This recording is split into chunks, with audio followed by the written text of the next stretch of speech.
Cresce o número de processos envolvendo assédio moral no ambiente de trabalho.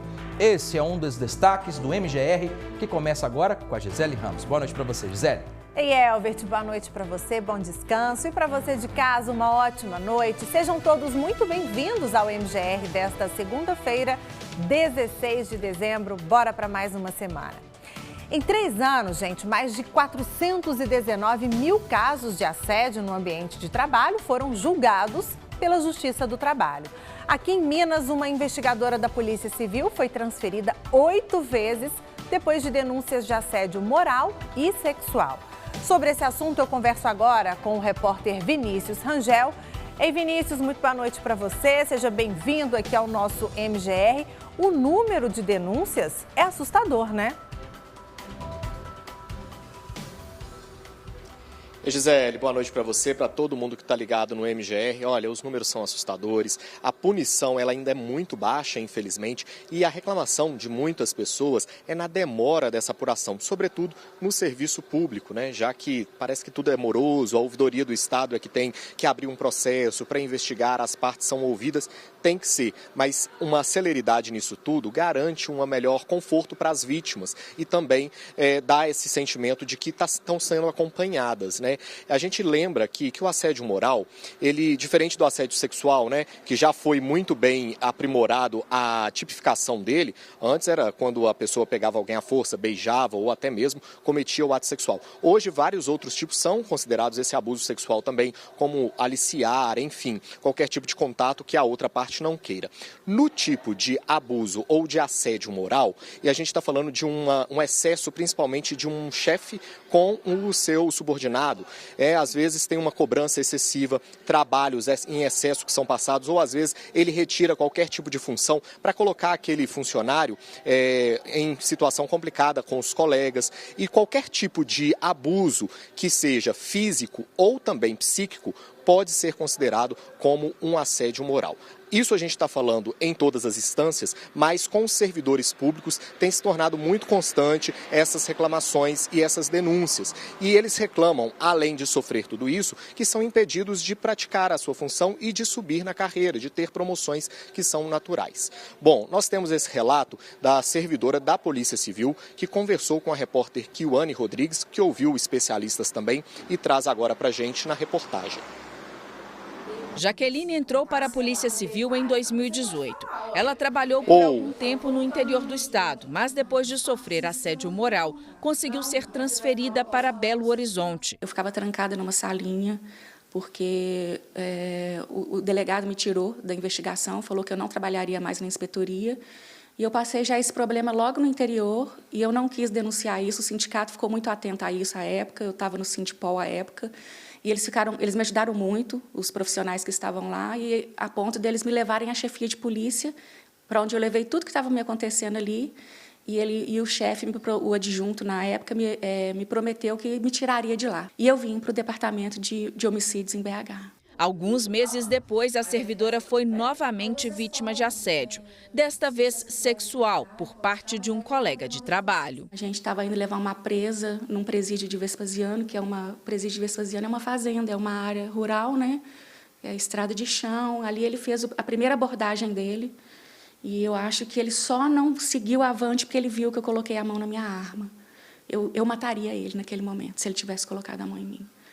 E ele veio em silêncio, depois disso, até chegar em BH. No próximo dia que a gente estava na delegacia, veio o segundo episódio, e aí sim, ele já colocou a mão em mim. Com o apoio dos colegas de trabalho, ela fez a denúncia. O investigador foi condenado em primeira instância pelo crime de importunação sexual a 1 ano e 2 meses de prisão, em regime aberto. A decisão da Justiça trouxe ainda mais problemas para Jaqueline. Ela alega que passou a ser perseguida dentro da corporação. Me colocaram em ajustamento funcional porque eu pedi teletrabalho.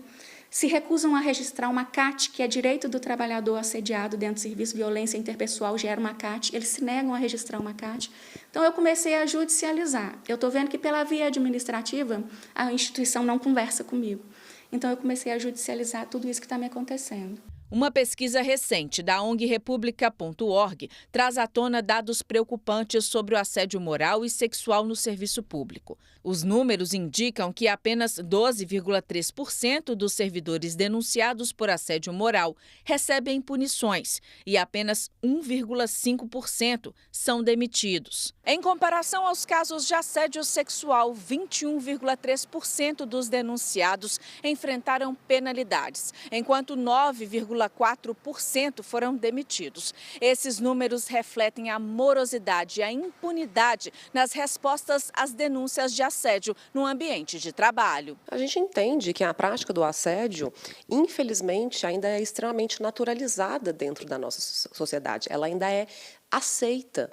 E a gente vê essa morosidade não somente dentro da justiça, mas da administração pública ou de empresas privadas também, quando esse assédio acontece dentro dessas empresas. Eu acredito que essa forma de violência que atinge, infelizmente, majoritariamente as mulheres, né, ou então grupos minorizados, ainda são colocados ali, classificados como algo que deve ser não imediatamente considerado naquele momento, algo que pode ser relativizado. Em Minas Gerais, um projeto complementar que tem o objetivo de coibir o assédio moral no serviço público estadual foi aprovado por unanimidade no segundo turno. O projeto prevê a punição mais rígida e demissão do servidor que cometer assédio no serviço público. Os assediadores se beneficiam porque as vítimas se calam, se sentem desamparadas porque é alguém ali mais importante, é alguém com um respaldo maior, é alguém que está há mais tempo naquela instituição do que você. Então a gente, né, as mulheres, principalmente enquanto vítimas de assédio, precisam se resguardar, precisam procurar ajuda de profissionais que vão orientá-la. E aí vem não somente o advogado, mas também se está percebendo que está com sintoma de depressão, está com sintoma de burnout, procura também uma psicóloga, um psiquiatra, para que cuide da saúde mental dessa pessoa. De 2020 a 2023, a Justiça do Trabalho, em todas as suas instâncias,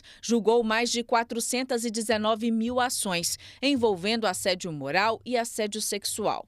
O volume de processos julgados por assédio sexual cresceu 44,8% no período e o assédio moral cresceu 5%. Os impactos do assédio sexual e moral na vida do servidor, eles são múltiplos. Então, aí vai de uma baixa produção no trabalho, a pessoa começa a ter vários sintomas que podem levar a um transtorno mental, psiquiátrico, a uma depressão profunda, a outros transtornos de ansiedade, alimentares, mas esse impacto muitas vezes leva a um afastamento do trabalho, impacta a família também desse indivíduo. Jaqueline sonhava em ser investigadora de polícia, só queria seguir a profissão.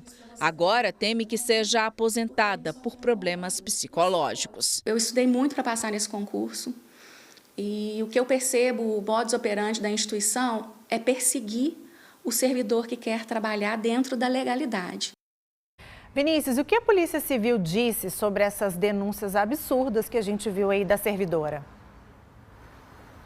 Gisele, segundo a Polícia Civil, o caso da Jaqueline foi amplamente apurado pela Corregedoria e que ela própria pode pedir a suspensão do sigilo e divulgar os documentos para a imprensa. A Polícia Civil também disse que os casos de abuso, assédio, têm sido amplamente debatidos e investigados em audiências na Assembleia Legislativa, audiências públicas e também acompanhadas pelo Ministério Público. A nota ainda afirma que o Hospital Psiquiátrico da Polícia Civil está à disposição dos servidores ativos e inativos e também os dependentes, que a Jaqueline dispensou esse atendimento porque disse que já estava fazendo isso por conta própria. A nota não traz o que a polícia tem feito para coibir esse tipo de crime, o abuso e o assédio moral, já que depois que isso acontece, é obrigação dela cuidar, investigar. Agora, o que tem sido feito para prevenir, isso a polícia não falou não, viu?